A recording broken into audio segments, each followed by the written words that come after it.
What is up, guys? This is Pinzo back with another video today, and what I have for you guys is 13.4 patch notes for Vault. These patch notes have some jungle changes, a new item, and balance changes in them, and we're going to be going through all of those in today's video, giving you my opinions, what's good, what's bad, what's ugly, all that. But before we get into it, as always, if you are new, don't forget to leave a like and a subscribe on the video. The vast majority of you guys who watch my videos are not subscribed, so just help me out. It's a button for you guys, but it lets me know that you guys are enjoying the kind of content that I'm putting out. So getting into today's patch notes, first of all, this patch drops tomorrow, May 26th, and it will end the Season 0 pass. So if you haven't gotten the Season 0 skins yet, go ahead and go grab them. Otherwise, you're going to miss out. The new item today is Safeguard Amulet. So this is very similar to the item Book of the Dead if you guys play Smite. Basically, when you hit critical condition, which in Fault I believe is 20%, correct me if I'm wrong, it might be 25, you get a shield based on 30% of your max mana. And that shield decays over 3 seconds, and while this overdrive is active, you gain 10% lifesteal on your abilities. And it has a 2-minute cooldown. This is interesting. I don't think the shield needs to decay. I think it can stay static for 3 seconds and then go away. But other than that, I think this will be a very niche item picked up mostly at lower levels of play. Once you get to higher levels and your mages are positioning better, I don't think this will be very necessary, but it's a very interesting item nonetheless. General, so jungle leveling system. This is basically a way that the jungle progresses with the game. Currently, all jungle camps have the same amount of health at level 1 as they do at level 18, or at minute 1 as they do at minute 35, which leads to slow jungle clear early and too fast jungle clear late, so it makes sense that this is something that they're going to change. So how this works is when a camp spawns, it takes the average level of all players in the match, and it will spawn with a certain number of health and damage, and then it will give more XP as well. So the later a match goes, the more XP it'll give. The only thing that I have as an issue with this is this average level. I don't think that the difficulty of a camp should be determined on the average hero level of a match. I think it should be determined purely on game time. So maybe camps gain an extra 100 health every 3 minutes or 5 minutes, but I don't think it should be average level, because what this does is if you're behind, it won't matter. Because if your level is too below the average and you're bringing it down, then camps are spawning with less health anyway, so you're not actually getting put behind. If you're behind and you're 2 levels down on the enemy jungler, your clear should be substantially slower than theirs. However, with this, it will be it closes the gap a little bit too much. So we'll see how this feels in game, but I have a feeling that this will lead to less snowballing in the jungle, which I don't think is a good thing. I think if you are a good jungler and you're stomping the other jungler, you should be able to snowball through it, and I think this will cut down on that. But you can see all the numbers here. I won't go into any of these in depth. The only one that matters is 500 at level 1 instead of like 650 or whatever they've got. Your level 1 clear is going to be pretty fast. But other than that, I don't think any of these numbers are too impactful. They won't change the game the way the game is played. The only thing that will change the way the game is played is this. So Raptor spawns at 6 minutes, and it's spawning with 3,500 health. So it has a little less health when it spawns, so this is going to be useful if you get a good grouping at 6-7 minutes. A 4-man grouping will be able to take Raptor fairly easily. Other than that, shrines now spawn at 3.5 minutes and a 3-minute respawn. So keep in mind, in the last patch, shrines got their buff duration reduced from 1.5 minutes to 1 minute. So this means there will be now 2 minutes of downtime in between shrines. So this spawn point, I don't mind. It can spawn at 4 minutes. I really don't care. But this having 2 minutes of downtime between being able to grab shrine buffs, to me, I don't like it.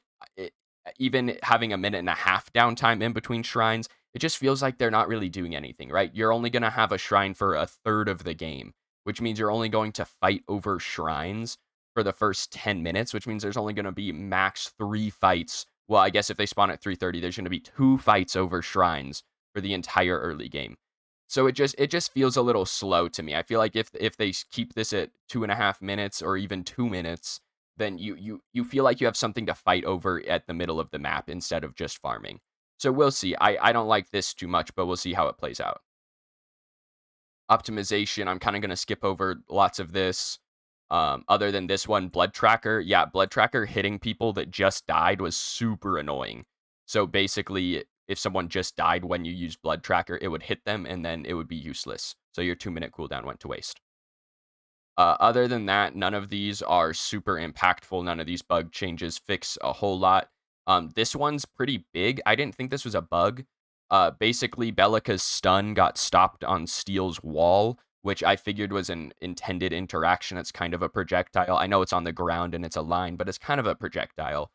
And it got stopped. Now you'll be able to stun people through Steel's wall. So the first time you get hit through a Steel wall, you'll probably be thinking the game bugged, but that is actually a fix.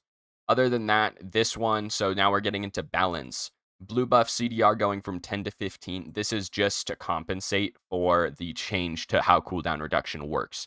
This is not 15%. This is realistically probably like 11%. I don't know how the math goes, but it's something like that. So it's similar to what it should be.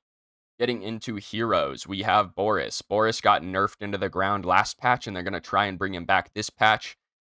His maul, his right click, this ability sucks. I don't know why this ability is still scaling on basic attack damage. There is no reason for this ability to scale on basic attack damage because it is impossible to balance it. And you can see that by how many times it's gone from 60% at rank 1 to 90% at rank 1. They obviously can't balance it, which is why this is such a volatile ability.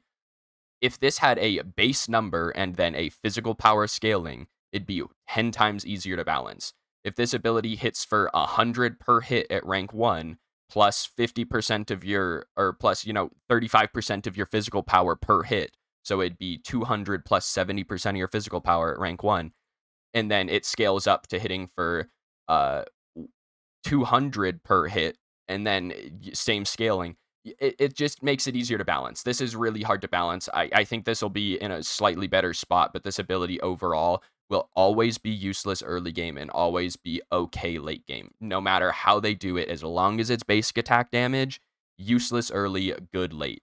That's just how it'll be, and I don't think that's how I don't think that's how it should be.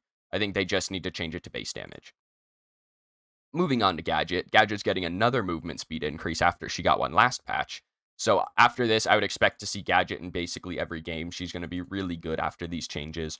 Her personnel mine, her Q, gets a cooldown decrease, power scaling increase, and a mana cost reduction. So literally everything gets better about this.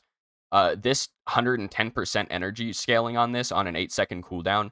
Keep in mind, Bellica's bomb, which is probably a harder ability to hit. This also got a speed increase last patch. So Bellica's bomb has an 80% damage scaling. Gideon's rock has 80%. So this having 30% more than that means this hits really hard on an 8-second cooldown. So just be careful. It's going to hit very hard late game. She's not really going to be poke anymore. She's going to be you just died kind of damage rather than lots of damage, but over time. And then Disruptor Drone also gets a travel speed increase. Keep in mind, this also got a cooldown reduction last patch. And then your energy scaling per tick increases by 5%. So that's over the course of the ability, like another 50% scaling. So Gadget's going to be really good with this speed increase as well. So you're going to see her in every game that people are trying to win. Just be careful. Gideon's right click gets a range reduction and damage reduction. He's still good. This ability is still good. This range is the only one that matters, but it doesn't matter that much. Deflect, Grimmix. So Grimmix is pretty bad. His deflect will now give him basically full energy whenever you actually block an ability. On top of that, he gets some damage changes here, not by much, just early game stuff, and then cost reductions, once again, mostly impactful in the early game. Uh, he's still bad. These changes don't fix him, so I wouldn't play him too much. And then we got this crazy Sparrow change that I don't know how this got through. Like, I don't know if they play tested this. There's no way this is going to be balanced. But so the angle on inner fire goes back to 15 degrees. If you remember, like 3 patches ago, it was changed to back to 10, and now it's to 15. But she gets 2 more projectiles. So now when you're Sparrow ulting, you'll be shooting 5 projectiles rather than 3 on a wider degree. So Sparrow's going to be really, really strong in team fights. I would very much watch out for her. In lane, she's still going to be normal, but once you get to those 4v4, 5v5 team fights, Sparrow's going to be disgusting. She's going to be able to, three hit five people on your team all at the same time. So I'd be really scared of her once you get to that team fight phase of the game. Before that, she's still kind of, pretty weak until level 6, 7, then she gets strong again. But this change, I don't know how this went through. This is going to be bonkers. I would be very scared of Sparrow late game. But that's actually the last patch. So that's the end of the patch notes for today's video. Let me know what you guys think in the comments down below. Is this Sparrow change going to totally destroy duo lane? Is Bear still the worst character in the game? Let me know. I'm really curious what you guys think. So as always, guys, I have been Pinzo. This video is done so. Thank you guys for watching, and I will see you guys in the next one.